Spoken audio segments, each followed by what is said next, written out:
Alors, pourquoi le Festival du film au féminin? Eh bien, c'est venu du fait qu'à travers toutes mes actions, en l'occurrence des trophées des femmes précieuses et des femmes précieuses, j'ai toujours eu la démarche de mettre en place des projections de films.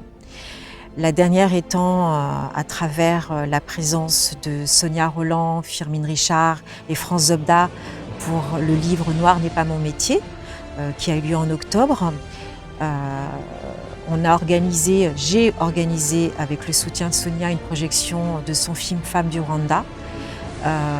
Et ça a été un vrai déclic, une vraie, un vrai message pour moi, une envie de me dire que c'était essentiel en fait de me servir de l'image, de l'impact que peuvent avoir les images sur les gens. Ils sont sortis tellement bouleversés, ils ont eu des regards tellement dithyrambiques sur ce film que ça a été pour moi évident qu'il fallait que j'aille plus loin dans les projections de films. Et c'est tout naturellement, donc au mois d'octobre, j'ai mis en place et j'ai actionné ce premier festival du film au féminin.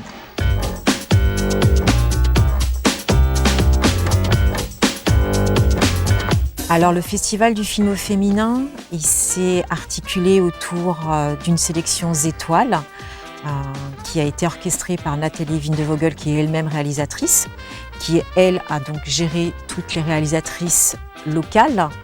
J'ai contacté différentes réalisatrices, actrices et scénaristes en métropole et elle, ça a été également évident et plus qu'important de répondre présente à ce festival du film au féminin à La Réunion.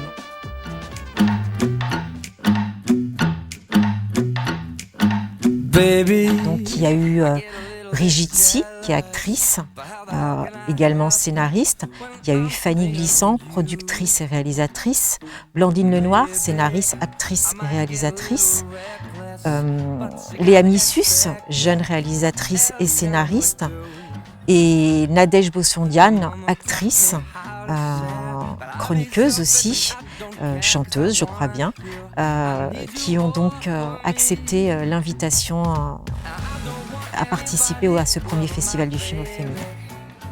Pourquoi j'ai répondu présente? Mais parce que c'est un plaisir d'abord de venir défendre le film de Louis Julien, que j'ai défendu aussi en métropole.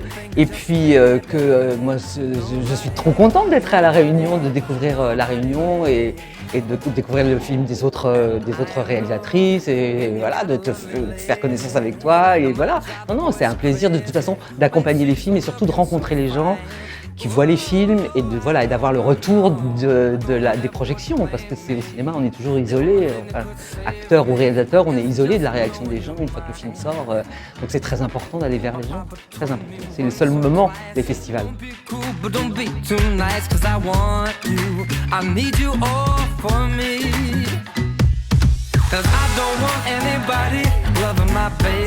Parce que pour moi, c'était vraiment très important d'être là.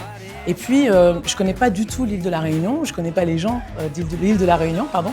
Et j'avais très envie de rencontrer des gens, d'échanger sur le métier. Voilà, donc voilà pourquoi je suis ici. Alors j'avoue que c'est parce que j'y habite à La Réunion et que j'avais très envie d'y retourner. Et que mon film était sorti ici, mais une toute petite sortie, et il y a très peu d'expositions. Et je voulais vraiment le montrer à mes amis, aux gens d'ici. C'était important pour moi. Et que après, je trouve ça toujours intéressant aussi de faire un festival de films de femmes où il y a des réalisatrices qui sont un peu mises en avant. Voilà.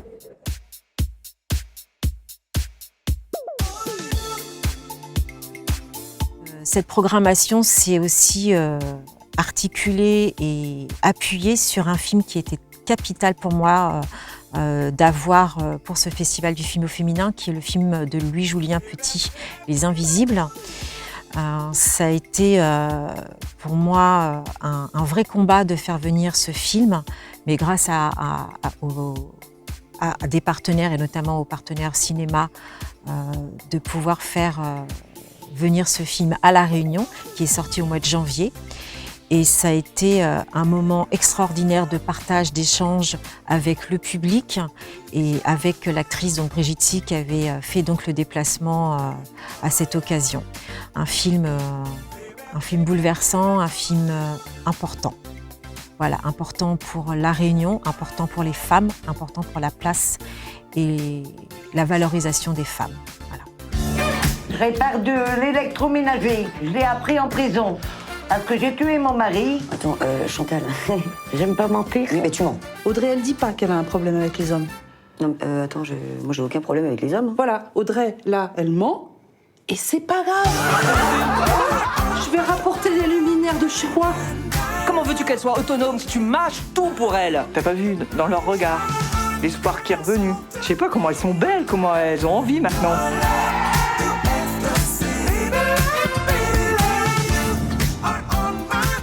C'est pour les Didi. C'est la plus moche qui trouve un mec. C'est pas mal ce qu'il a. T'as vu l'engin, il est bien. C'est quelque chose de très émouvant. Et en tout cas, moi, j'ai été vraiment très émue de voir comment ces femmes qui touchent le fond, qui malgré tout trouvent le moyen de temps en temps de faire de l'humour et de rire.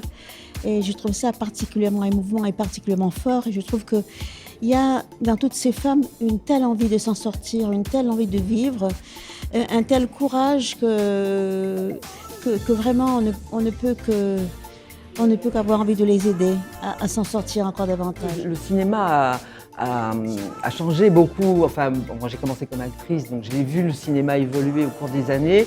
C'était un milieu très machiste, en tout cas au niveau des techniciens. Et c'est un milieu qui se féminise énormément. Et ça, c'est très réjouissant. Voilà, c'est tout. Mais j'ai pas d'anecdote particulière. Mon message, c'est vraiment un message pour la jeunesse, en fait. Parce que moi, quand j'ai eu envie de faire ce métier, à l'âge de 9 ans, j'ai eu la chance d'avoir une mère qui m'a dit « mais vas-y, fonce, si c'est ce que tu as envie de faire, si tu te plantes, tu te relèves, tu feras autre chose ». Et je trouve qu'aujourd'hui, on ne donne pas les outils aux jeunes pour accéder à leurs rêves. Et finalement, on reste dans un milieu, je trouve, très petit bourgeois, où les gens qui sont là font travailler leur famille, leurs enfants, ce que je peux comprendre. Mais il faut en fait ouvrir et que enfin le cinéma français ressemble à cette magnifique France métissée dans laquelle nous vivons. Donc voilà, donc vraiment, pour moi, un message, c'est si je peux être, je sais pas, un petit exemple, humblement à mon niveau, de croire en ses rêves, même si c'est pas facile tous les jours, mais ça fait 25 ans que je fais ce métier et voilà. Alors je pense que déjà faire mon combat et mon engagement, c'est de se dire qu'en tant que productrice et productrice de documentaire, le documentaire, c'est avant tout transmettre du sens. Transmettre du sens, transmettre des informations, parler des causes qui fâchent, parler de sujets politiques, mais aussi de sujets environnementaux, de sujets de discrimination. Et pour moi, dans mon travail, les sujets que je choisis, ce que je décide de porter, ce que je décide de défendre, c'est toujours des sujets qui ont trait à des problématiques ultra contemporaines et essayer d'apporter des éclairages forts.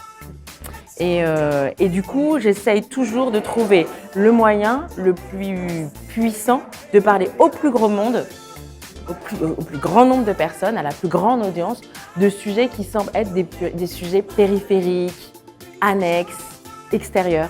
Et parfois, la problématique des femmes et de la discrimination faite aux femmes peut être considérée comme un sujet minoritaire, alors que pour moi, il est au centre de la société.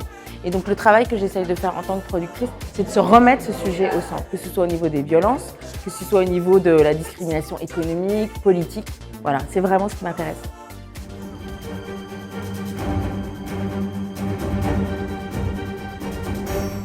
Ce festival a été pour moi un véritable outil de prise de conscience. Et c'était donc important également de pouvoir le faire évoluer sur toute l'île, de le faire exister sur toute l'île, donc sur des projections dans des lieux avec des films qui n'ont pas forcément eu la chance d'être projetés au préalable à La Réunion, pour certains. Donc effectivement des projections à Petite-Île, des projections à Saint-Louis, des projections à Cambrai, des projections à Saint-Denis et dans des lycées avec des projections en matinée pour les scolaires, les lycées. Et puis ça s'est surtout finalisé et ponctué par une projection qui a été pour moi très très importante d'organiser en plein air à Saint-André pour pouvoir emmener le cinéma dans un coin de l'île où il n'y en a pas. Je crois que le seul qu'il y ait est à Saint-Benoît, donc il faut faire beaucoup de route pour aller au cinéma. Donc d'emmener différents films locaux et un grand film national qui a été Aurore, réalisé par Blandine Lenoir. Ça a été un véritable challenge et un beau challenge qui j'espère va être réitéré l'année prochaine pour pouvoir à nouveau offrir à tous les Réunionnais des films de femmes, faits par des femmes ou faits par des hommes qui mettent en valeur les femmes. Mon premier court-métrage, j'avais 25 ans, j'ai eu des prix partout dans les festivals, enfin, il a très très bien marché. D'abord, j'ai entendu plusieurs fois cette phrase « Il était tellement bien ton film », j'ai cru que c'était un homme qui l'avait réalisé. Ça, c'était quand même très intéressant. Ensuite, j'ai voulu faire des films de publicité pour gagner ma vie, à côté de mes films personnels. Et on m'a dit « Non, mais il n'y a pas de femmes dans la pub ».